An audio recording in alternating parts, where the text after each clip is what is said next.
안녕하세요. 아침이 바뀌면 인생이 바뀐다라는 믿음을 주는 남자 아얄람 장한씨입니다. 오늘 여러분에게 추천 공유하는 내용의 책은 새는 날아서 어디로 가게 될지 몰라도라는 카테고리 좋은지 나쁜지 누가 아는가라는 책으로 입가에 미소를 띠는 행복한 아침을 열겠습니다. 한 여성이 남편을 잃고 딸과 함께 살았다. 딸은 성년이 되었지만 아직 직장을 구하지 못했고 그녀 자신도 건강이 좋지 않아 일을 할 수 없는 상황이어서 소유한 물건들을 하나씩 팔아 생계를 이어나갔다. 마침내는 가장 소중히 여기는 남편 집안 대대로 물려내려온 사파이어 보석 박힌 금목걸이마저 팔지 않으면 안 되었다. 여성은 딸에게 목걸이를 주며 그 도시에서 가장 뛰어난 어느 보석상에게 가서 팔아오라고 일렀다. 딸이 목걸이를 가져가 보여주자 그 보석상은 세밀히 감정한 후 그것을 팔려는 이유를 물었다. 처녀가 어려운 가정사정을 이야기하자 그는 말했다. 지금은 금값이 내려갔으니 팔지 않는 것이 좋다. 나중에 팔면 더 이익이다. 그런 다음 보석상은 처녀에게 약간의 돈을 빌려주며 당분간 그 돈으로 생활하라고 일렀다. 그리고 가능하면 내일부터 보석가게에 출근해 자신의 일을 도와달라고 부탁했다. 그러면 어느 정도 생계를 해결할 수 있을 것이라고. 그래서 처녀는 보석가게에서 일하게 되었다. 그녀에게 맡겨진 임무는 보석 감정을 보조하는 일이었다. 그녀는 뜻밖에도 그 일이 자신의 적성에 맞는다는 것을 발견했으며 빠른 속도로 일을 배워 얼마 안 가서 훌륭한 보석 감정가가 되었다. 그녀의 실력과 정직성이 소문나 금이나 보석 감정이 필요한 사람들이 멀리서도 그녀를 찾아왔다. 그런 그녀를 바라보는 보석상의 얼굴에 흐뭇한 미소가 떠나지 않았다. 하루는 보석상이 처녀에게 말했다. 알다시피 지금 금값이 많이 올랐으니 어머니에게 말해서 그 사파이어 금목걸이를 가져오라. 지금이 그것을 팔 적기이다. 그녀는 집으로 가서 어머니에게 목걸이를 달라고 말했다. 그리고 보석상에게 가져가기 전에 이번에는 자신이 직접 그것을 감정했다. 그런데 그 금목걸이는 순금이 아니라 도금한 것이었다. 가운데에 박힌 사파이어 보석도 미세하게 균열이 간 저급한 등급에 불과했다. 이튿날 보석상이 왜 금목걸이를 가져오지 않았느냐고 묻자 처녀는 말했다. 굳이 가져올 필요가 없었어요. 배운 대로 감정해보니 전혀 값어치 없는 목걸이라는 걸 한눈에 알 수 있었어요. 그러면서 그녀는 보석상에게 목걸이 품질을 처음부터 분명히 알았을 텐데 왜 진작 말해주지 않았느냐고 물었다. 보석상이 미소 지으며 말했다. 만약 내가 그때 말해줬다면 내 말을 믿었겠느냐?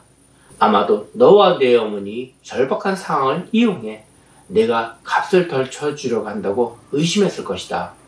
혹은 헛된 희망을 품고 더 좋은 값에 목걸이를 팔려고 보석상들을 돌아다니거나 절망해서 살아갈 의지를 잃었을 것이다. 내가 그때 진실을 말해준다고 해서 우리가 무엇을 얻었겠는가? 아마도 네가 보석감정가가 되는 것은 불가능했을 것이다. 하지만 지금 너는 보석에 대한 전문 지식을 익혔고 나는 너의 신뢰를 얻었다. 경험을 통해 스스로 가짜와 진짜를 알아보는 눈을 갖는 일은 어떤 조언보다 값지다. 직접적인 경험을 통해 자신의 판단력을 갖게 된 사람은 남을 의심하거나 절망하느라 삶을 낭비하지 않는다. 다만 자신의 길을 갈 뿐이다. 우리는 다른 사람이 그 길을 이루는 과정을 섣부른 충고나 설익은 지혜로 가로막지 말아야 한다. 경험하지 않고 얻은 해답은 펼쳐지지 않는 날개와 같다. 삶의 문제는 삶으로 풀어야 한다. 히말라야 트레킹을 다니기 시작한 초기에 나는 네팔의 랑탕 지역에 오를 계획을 세웠다. 10월과 11월이 가장 좋은 시기이지만 장발의 여행자가 카트만두 게스트하우스에 여정을 풀었을 때는 1월이었다. 마침 그곳에서 등반 전문가인 네팔인 친구를 만나 내 트레킹 일정을 설명했다. 사브르베시라는 지역에서 출발해 해발 3,800m의 칸진곰파까지 갔다가 내려오는 일주일 코스였다. 지난번 트레킹 때는 셀파족 가이드와 함께 많은 짐을 지고 갔기 때문에 이번에는 홀가분한 배낭도 최소한으로 줄여 혼자서 떠날 생각이었다. 이미 몇 번의 트레킹 경험이 있었기에 나름 자신감이 넘쳤다. 슬리핑백도 없이 단출하게 떠난다는 내 이야기를 듣고 그 친구는 약간 염려하는 표정을 지으면서도 고개를 끄덕였다. 그리하여 그 랑탕 트레킹은 내 인생에서 티베트 여행과 맞먹을 만큼 고통스러운 경험이 되었다. 산길은 상상한 것보다 훨씬 험하고 복잡했다. 안내자가 없으니 수시로 길을 잘못 들어 일주일 코스가 열흘로 바뀌었으며 산악 주민들도 그저 뒷동산에 놀러온 듯한 내 차림을 보고 놀라서 쳐다보았다. 사브로비시에서 출발할 때의 세련된 모습과는 완전히 다르게 열흘 뒤 카트만두로 돌아왔을 때는 장발의 유목민으로 변해 있었다. 그러나 고통스럽기만 했겠는가?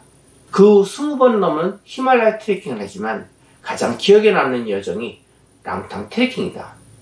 눈과 영혼을 압도하는 카네시 히말의 설산 풍경만이 아니다.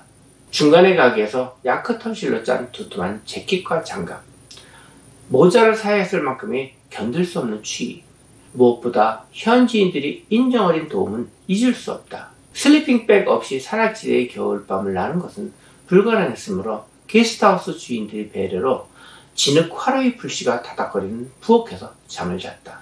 덕분에 주인 가족들과 많은 이야기를 나누었으며 인간과 인간의 교류는 이후 내 트레킹 방식을 바꿔놓았다. 고산지대의 강렬한 햇빛에 얼굴은 폭탄 맞은 것처럼 그을리고 입술은 부르트고 몸은 녹초가 되어 돌아왔지만 정신은 어느 때보다 싱그럽고 눈빛은 형형했다. 그때 그 네팔인 산악 전문가를 다시 만났다. 내가 물었다. 왜 나한테 말해주지 않았지? 랑탕 지역의 환경을 잘 알면서 어떤 장비가 필요한지 왜 조언을 해주지 않았어? 친구가 말했다. 직접 경험하는 것이 너에겐 더 좋으니까. 그리고 앞으로도 계속 트레킹을 할 테니까 말이야. 도중에서 필요한 장비와 도구들을 구할 수 있으리라는 걸 난 알고 있었어. 어떻게든 문제를 해결해 나갈 수 있으리라는 것도 삶은 설명을 듣는 것이 아니라 경험하는 것이다. 경험은 우리 안의 불순물을 태워버린다. 만약 그 친구가 필요한 조언을 아끼지 않았다면 랑탕 트레킹은 내 혼의 끝으로 깊이 각인되지 않았을 것이다. 나는 그때 그 길들이 나를 기다리고 있었다고 믿는다.